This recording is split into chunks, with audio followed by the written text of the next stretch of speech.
In last video of mine, I was traveling and I did a live streaming, so there was too much of disturbances that time.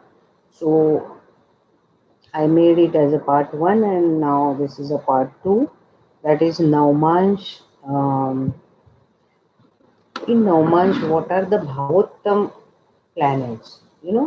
As I discussed last time, that whenever planets are holding the same house in Navmansha also, so as in the D1 also.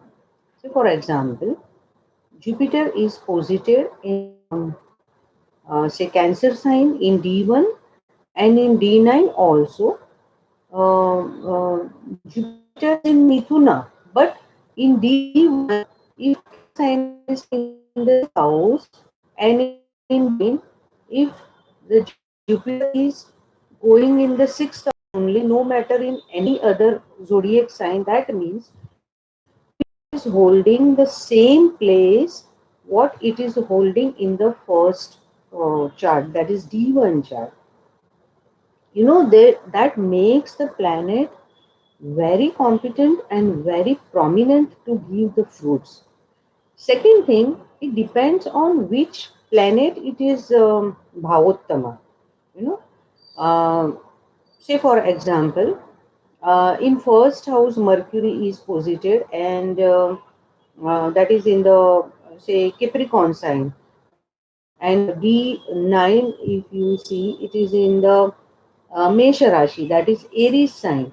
But this Aries sign, if is in the first house of D9 and Mercury is posited there, so this Mercury makes the person more intelligent. But as it is coming in the Mars sign in D9 and it was in the Saturn sign in D1, so what difference it will make?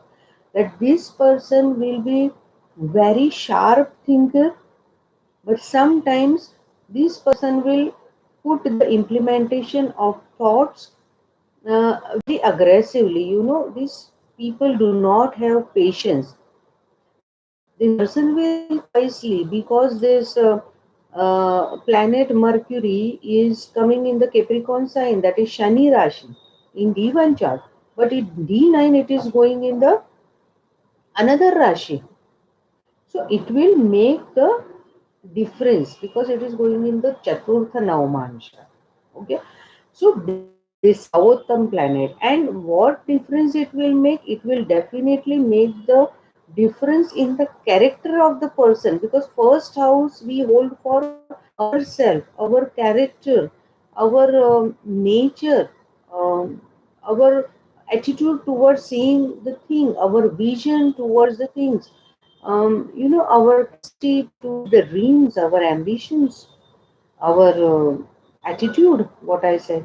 So this will behave in the same manner if the bhavottama are posited in the same bhav, that is same house. Now here we have to decide that which planet will give what type of fruit. Then again, if you have to see the nakshatra, then you just have to see that in D1 chart, this planet is posited in which nakshatra. And that nakshatra lord also we have to see. If you say, for example, you are having Saturn in the third house of the chart. Okay. Um, say, for example, it is Pisces ascendant. So Saturn will come in the Taurus in D1 chart in the third house. And if in D9 chart also this Saturn goes into the third house only, no matter in which sign, so that means this Saturn is bound to give maximum fruits of third house. And then secondly, this Saturn will absorb the fruits of Taurus sign also, that is Venus also. And thirdly, this Saturn will also absorb the fruit of the Rashi where it is posited in the D9. So, say for example, here it is in Taurus sign, and if in D9 this Saturn goes into say Pisces sign, okay, if it is a Capricorn ascendant in D9, it is happening to be. So what will happen here? That it will make the person wise also, because Jupiter is in connection with this Saturn. In D1 we saw that Venus is with connection with the Saturn. So these people may go into education field. These people are wise personality as well as dominating also, and these people they get all the sukha suvida or good things in life. At the same time they are comfort lovers also, because it is posited in the Jupiter sign in D9. But at the same time, um, what we see that as Saturn is posited in the third house in D1, maybe these people will be having some or other issues with the female friends or sisters in the house, because in D9 we see that this Saturn is going in third house only, but in Pisces sign. Okay, so maybe because these persons dominating in nature, or you can say persons lavish nature, maybe some or other issues with females or sisters may happen. This person may be spending lots of money. At the same time, this person will be creative also, more into educational field, as I said, more into accounting, calculation, but at the same time very comfort lover, very you can say lazy also. You know, these people, if it comes in their mind, they will do lots of work, otherwise they will not do any work in the house. So this happens when the planets are bhavottama. Okay, so here it gives secondary fruits as compared to Vargottama planets, because Vargottama planet, what happens, they are holding the same zodiac sign, so that same tattva or element of the zodiac sign is very preserved here. But whereas in Bhavottam planets, what happens, the planets are posited in the same house in D1 and D9, but they are not in the same zodiac. So what can happen, that in D1, if it is in Jala Tattva Rashi, so it may go in Agni Tattva Rashi in D9. So here element counts a lot. So person will be in dual situation. Sometimes person will behave very cool attitude. Sometimes person becomes very aggressive, or person will react very strangely or something. If it is in fiery element in the first chart, that is D1 chart, and if it is going into airy element, say Mars, a planet like Mars, if it is going in such a way, that is fire and air, so person will be extremely aggressive and dominating also, at the same time strict also. Or maybe if sun is also good in the chart, these people go into the army, or all the defense system they are working for, or they are holding very good power and very good communication skill also, if Surya is also very good in the chart. But if, so, say for example, if this Mars being in such a airy and a fiery sign in D1 and D9, if Tattva are changing, and if Rahu is also connected with this Mars, then they may divert this person into some wrong situation also, or committing some wrong you can say wrong deeds also, and maybe sometimes they hang in the trouble situation. So here we have to take care that what element these planets are, even though if they are bhavottam. Even in Vargotama planet also you have to see that the element, whether this element is comfortable with this planet or no. Say for example, 3, 7 and 11 are Vayu Tattva Rashi. Okay. If this Vayu Tattva planet, like say for example Saturn or Mercury, or say Tula Rashi, if this Saturn is coming, so in Vayu Tattva Rashi only, this Vayu Tattva, that is Aries sign only, this Airy planet is coming. Okay. So definitely here Saturn becomes more strong to give the fruit. If Mercury also comes in the airy planet, airy sign of Aquarius, then definitely these people think like a wind.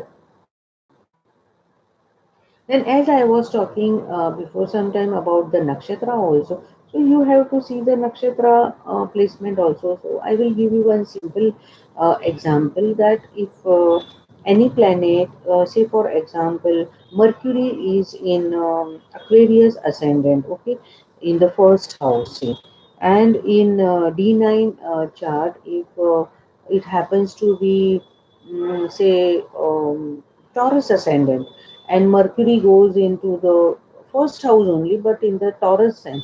So Taurus is a Prithvi Tattva, that is earth element. Okay, and here Sthira Rashi, that is, and here in Aquarius is also Sthira Rashi, but Aquarius is having airy element more into it, whereas Venus Rashi, that is Taurus, he is having earth element into it. It is a moist. So person will very sentimental. At the same time, person will act very smartly or very lovable, attractive personality.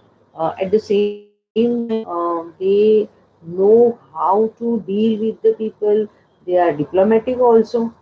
This Mercury works very fast, starts working very fast because first house we consider good for Mercury.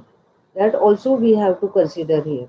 Then you see the tattva of that Rashi, and the thirdly we have to at the same time only, not it is like first, second, third, but simultaneously in our mind all these things should come. Then you have to see what nakshatra this Mercury is posited. As I said, it is in the Aquarius sign. So if it is in the Shata Bishak nakshatra, that is Rahu nakshatra. So you have to see the Rahu position also in the chart in your D1 as well as in your D9. You have to see where this Rahu is posited as well as how this Rahu is connected to this Mercury. Okay, and then you have to assess the planet. Then you have to try to read the planet. You have to go through the dasha also, what dasha this person is at present running, whether this Mercury dasha is coming in this person's event life. Is the question of the person is connected to Mercury or something else, or self? If person is asking question about self progress, not only about profession, not only about marriage, because in any question, any query, we have to assess the ascendant lord and its strength first. So as if whatever planets comes in the first bhava of the chart, you have to consider that bhav, and you have to consider the dasha also. So this is the bhavottama planet.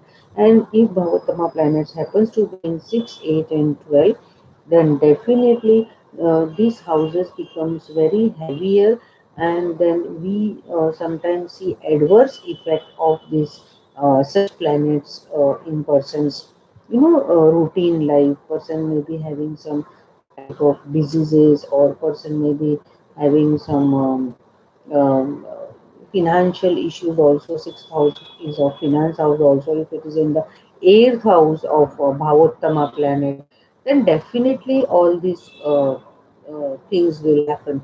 So, okay, what is oh, Marathi बोलो का? हम्म. सगळ्यांना मराठी सगळ्यांना मराठी येत नाही, म्हणून मी सगळं मराठी बोलू शकत नाही, बट धन्यवाद. Okay, now I will take some questions over here.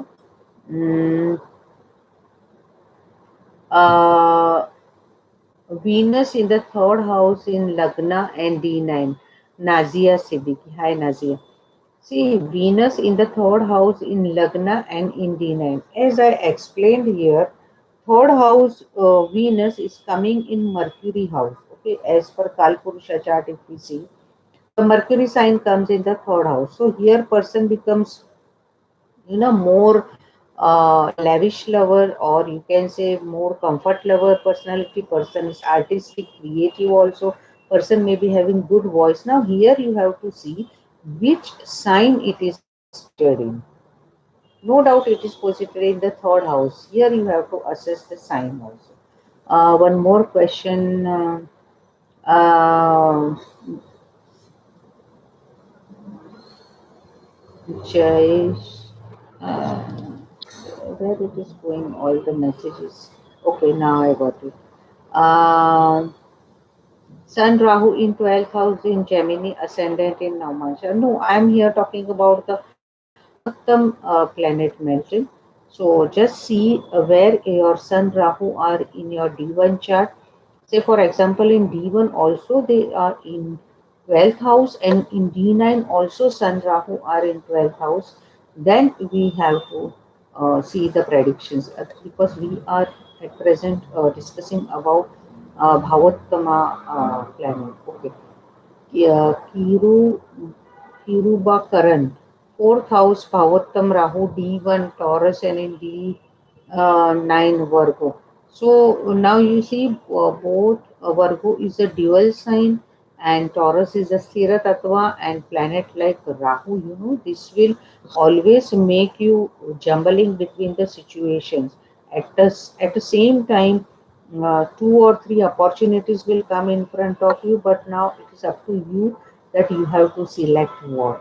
So you have to take care of this, and whenever Rahu will transit, trying to the Taurus and Virgo, that is Capricorn, Taurus, and as Taurus Capricorn, only when this 2 6 10 trine will happen, that time you will experience good fruits. So moon is Bhavottam in 10th house Libra ascendant Prajna Bade. Moon is Bhavottam in 10th house Libra ascendant. Moon in the 10th house will always make you travel a lot mentally for work, for profession. These people changes more than two or three work, and as this is cancer sign, this in Libra, so maybe you are more attached to liquid related things, and you are more sentimental also, because this moon will be aspecting your fourth house also. Then now you see that this Bhavottama planet is whether getting aspect from the Shubha planet or any Ashubha planet or something, you have to see that also. But basically this moon will always make you, you will not get satisfied at one place of work. This is what I have observed. So this was all about the Bhavottam planet, and next time I will come with more about the Navmansha chart. We will discuss one more thing about Navmash. So I wish you all the very best, and do visit my website to know more about the consultations and courses and webinars. Also do subscribe my channel to share the views and share the videos also. धन्यवाद.